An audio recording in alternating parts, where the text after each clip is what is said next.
Okay, I already did a previous video on this, but I had a boyfriend.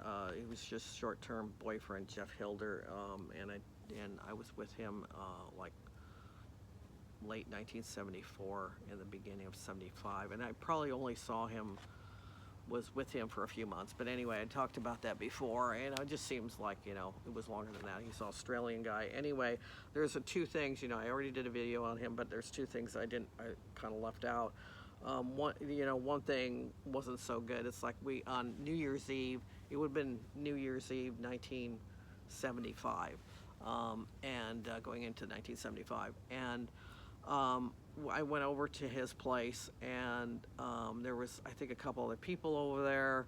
And then he started talking about, it's like, I thought I was gonna spend New Year's Eve with him, and uh, later on, halfway through the evening, it was quite apparent that he was gonna take off and go somewhere else or something, and I guess he was not.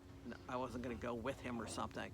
So, but then, I got kind of upset. I didn't really wasn't like overly upset. I didn't say anything really to him. It's like, oh, okay, can I use your phone? We didn't have cell phones back then. So I used his phone, and I called this guy that I was seeing.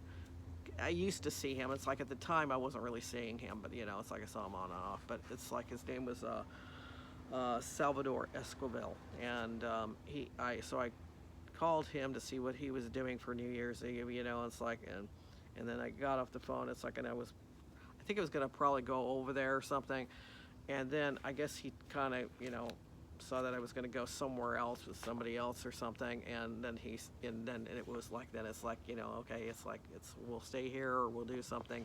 And I don't remember doing anything big. I think we kind of like hung out at his the condo or the apartment building he was at.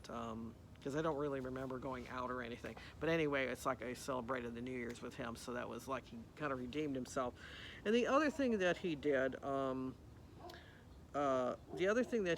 was, he talked to me probably about 3 times about this, and I'm glad he did, because I didn't have a lot of support back in those days, back at that time period. Um, I was kind of depressed because my brother had died, and he. He encouraged me. I was going to school. I was going to a business college, South Bay College of Business, and taking accounting.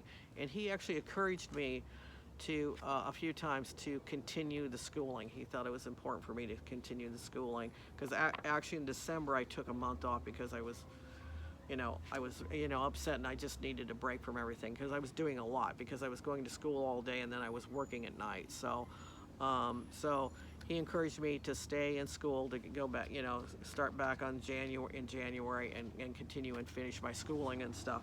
And he did that a few times. And I think even the last day I saw him, the last evening I saw him, and he moved back to, he said he moved back to Australia, but I think he actually moved back, I think he moved to actually England, so. But he encouraged me, I think, on even that last day to stay, just to stay in school, and which I did. And so I'm glad he gave me that piece of advice, and I'm grateful for that. I think, pretty sure he's still around. I did see him on Facebook. I haven't really connected with him on Facebook because he doesn't look like he's been on Facebook for a couple of years. But anyway, I did see him. He's living in Australia. So. I'm hoping he's doing well, and that's the story. Another story about Geoff.